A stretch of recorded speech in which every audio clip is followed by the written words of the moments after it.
നമസ്തേ. പുതിയൊരു വീഡിയോയിലേക്ക് ഏവർക്കും സ്വാഗതം. നമ്മളിവിടെ പറയുന്നത് പുണർന്നം നക്ഷത്രത്തിൻ്റെ പൊതുവായ ചില പ്രത്യേകതകളും അവർ അനുഷ്ഠിക്കേണ്ട ചില ദോഷപരിഹാര കർമ്മങ്ങളെ പറ്റിയുമാണ്. നിങ്ങൾ ആദ്യമായിട്ടാണ് ഈ ചാനൽ കാണുന്നതെങ്കിൽ ഒന്ന് സബ്സ്ക്രൈബ് ചെയ്യണേ. വീഡിയോ ഇഷ്ടപ്പെട്ടാൽ ലൈക്ക് ചെയ്യാനും ഷെയർ ചെയ്യാനും മറക്കരുത്. പുണർന്നം നക്ഷത്രത്തിൽ ജനിച്ചവർ പൊതുവെ ദാനശീലരും സൗമ്യ സ്വഭാവക്കാരുമായിരിക്കും. ഇവരുടെ ഒരു പ്രത്യേകത എന്താണെന്ന് പറഞ്ഞാൽ മറ്റുള്ളവരുടെ കാര്യങ്ങളിൽ ഇടപെടാതെ മാറി നിൽക്കുന്ന ഒരു സ്വഭാവക്കാരായിരിക്കും. വളരെ ആലോചിച്ച ശേഷമേ ഇവർ ഏത് പ്രവൃത്തിയിലും ഏർപ്പെടുകയുള്ളൂ. മതപരമായ കാര്യങ്ങളിൽ താൽപ്പര്യവും നീതിയിലും ധർമ്മത്തിലും താൽപ്പര്യം, സത്യാന്വേഷണം, വിജ്ഞാന സമ്പാദനം, പല വിഷയങ്ങളിൽ താൽപ്പര്യം, ഇതൊക്കെ ഇവരുടെ പ്രത്യേകതകളാണ്. പുണർന്നം നക്ഷത്രം മിഥുനക്കൂറിലും കർക്കിടകക്കൂറിലുമായിട്ടാണ് സ്ഥിതി. മിഥുനക്കൂറിൽ ജനിച്ച പുണർന്നം നക്ഷത്രക്കാർക്ക് ബുദ്ധിപരമായ പ്രവർത്തനങ്ങൾ, ചിന്താശേഷി തുടങ്ങിയവ മുന്നിട്ട് നിൽക്കും. കർക്കിടകക്കൂറിൽ ജനിച്ച പുണർന്നം നക്ഷത്രക്കാർക്ക് കൽപ്പനാ സ്വഭാവവും മുന്നിട്ട് നിൽക്കും. പൊതുവെ പുണർന്നം നക്ഷത്രക്കാർ അംഗീകാരത്തിനും സ്ഥാനമാനങ്ങൾക്കുമായി നിരന്തരം ആഗ്രഹിക്കുകയും പ്രവർത്തിക്കുകയും ചെയ്യുന്നവരായിരിക്കും. ഇവരുടെ ദാമ്പത്യം ചിലപ്പോൾ ദുരിതപ്രദമായിട്ടാണ് കണ്ടുവരുന്നത്. പുണർന്നം നക്ഷത്രത്തിൽ ജനിച്ച സ്ത്രീകൾ പൊതുവെ കലഹപ്രിയരായിട്ടാണ് കാണാൻ കഴിയുന്നത്. എങ്കിലും ഇവർ ഭർതൃസ്നേഹമുള്ളവരായിരിക്കും. ഇവരുടെ പ്രതികൂല നക്ഷത്രങ്ങൾ ഏതൊക്കെയാണെന്ന് നോക്കാം. ആയില്യം, പൂരം, അത്തം.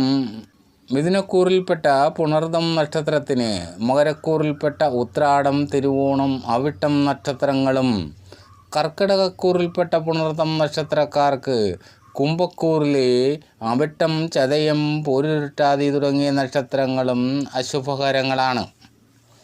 പുണർന്നം നക്ഷത്രക്കാർക്ക് ബുധൻ്റെയും ശുക്രൻ്റെയും ചന്ദ്രൻ്റെയും ദശാകാലങ്ങൾ അനുകൂലമായിരിക്കില്ല. വിധിപ്രകാരം ദോഷപരിഹാര കർമ്മങ്ങൾ അനുഷ്ഠിക്കണം. പുണർന്നം, വിശാഖം, പൂരുരുട്ടാതി നക്ഷത്ര ദിവസങ്ങളിൽ ക്ഷേത്രദർശനം തുടങ്ങിയ കർമ്മങ്ങൾക്ക് ശുഭകരമാണ്. പുണർദവും വ്യാഴാഴ്ചയും ചേർന്ന് വരുന്ന ദിവസങ്ങളിൽ വളരെ പ്രാധാന്യത്തോടുകൂടി വ്രതങ്ങൾ അനുഷ്ഠിക്കാൻ ഉത്തമമാണ്. ഈ ദിവസങ്ങളിൽ വിഷ്ണുപൂജ നടത്തുന്നത് ശ്രേഷ്ഠകരമാണ്. പതിവായി വിഷ്ണു സഹസ്രനാമം ജപിക്കുന്നതും ഉത്തമമാണ്. മഞ്ഞ, ക്രീം കളർ തുടങ്ങിയ നിറങ്ങൾ പുണർന്നം നക്ഷത്രക്കാർക്ക് അനുകൂലമായ നിറങ്ങളാണ്. മിഥുനക്കൂറിൽപ്പെട്ട പുണർന്നം നക്ഷത്രക്കാർ രാശ്യാധിപനായ ബുധനെയും, കർക്കിടകക്കൂറിൽപ്പെട്ട പുണർന്നം നക്ഷത്രക്കാർ ചന്ദ്രനെയും പ്രീതിപ്പെടുത്തുന്ന കർമ്മങ്ങൾ ചെയ്യുന്നത് ശുഭകരമാണ്. പുണർന്നം നക്ഷത്രത്തിൻ്റെ നക്ഷത്രദേവത അതിഥിയാണ്. നക്ഷത്രദേവതയെ പ്രീതിപ്പെടുത്തുന്ന മന്ത്രങ്ങൾ നിത്യവും പാരായണം ചെയ്യുന്നത് ശുഭകരമാണ്. ഇവരുടെ നക്ഷത്രമൃഗം പൂച്ചയാണ്. വൃഷം മുളയുമാണ്. ദേവഗണത്തിൽപ്പെട്ട പുണർന്നം നക്ഷത്രക്കാർ സ്ത്രീയോനിയിൽപ്പെട്ടവരാണ്. ഇവരുടെ പക്ഷി ചകോരമാണ്. ഭൂതം ജലവുമാണ്. ഇവരുടെ പ്രതികൂല നക്ഷത്രങ്ങൾ ശുഭകർമ്മങ്ങൾക്ക് ഒഴിവാക്കുക. ഈ നക്ഷത്രക്കാരുമായി ഒരു ഇടപാടും പാടില്ല എന്നാണ്. അവർക്ക് വേണ്ടി ജാമ്യം നിൽക്കുക തുടങ്ങിയ കർമ്മങ്ങൾ ഒഴിവാക്കുക. ഇവരെ കണി കാണുക പോലും ചെയ്യരുതെന്നാണ്. ദശാകാല വ്യത്യാസങ്ങൾ നോക്കാതെ നക്ഷത്രദേവതയെ നിത്യവും ഭജിക്കുന്നത് ഇവർക്ക് ശ്രേയസ്കരമാണ്. പുണർന്നം നക്ഷത്രക്കാർക്ക് പറഞ്ഞിട്ടുള്ള പക്ഷിമൃഗാദികളെ ഉപദ്രവിക്കാതെ അവയെ സംരക്ഷിക്കുകയും പരിപാലിക്കുകയും ചെയ്യുന്നത് ഉത്തമമാണ്.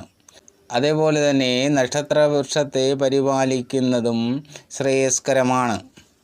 പുണർന്നം നക്ഷത്രത്തിൻ്റെ ചില പ്രത്യേകതകളും അവർ അനുഷ്ഠിക്കേണ്ട ചില പരിഹാര കർമ്മങ്ങളെപ്പറ്റിയുമാണ് ഇവിടെ പറഞ്ഞത്. ഇതെല്ലാം തന്നെ ജനന സമയത്തെ ഗ്രഹസ്ഥിതി കൂടി പരിഗണിച്ചുകൊണ്ടായിരിക്കണം പാലിക്കപ്പെടേണ്ടത്. എല്ലാവർക്കും നന്മകളുണ്ടാകട്ടെ.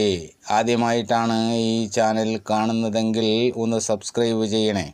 വീഡിയോ ഇഷ്ടപ്പെട്ടാൽ ലൈക്ക് ചെയ്യാനും ഷെയർ ചെയ്യാനും മറക്കരുത്.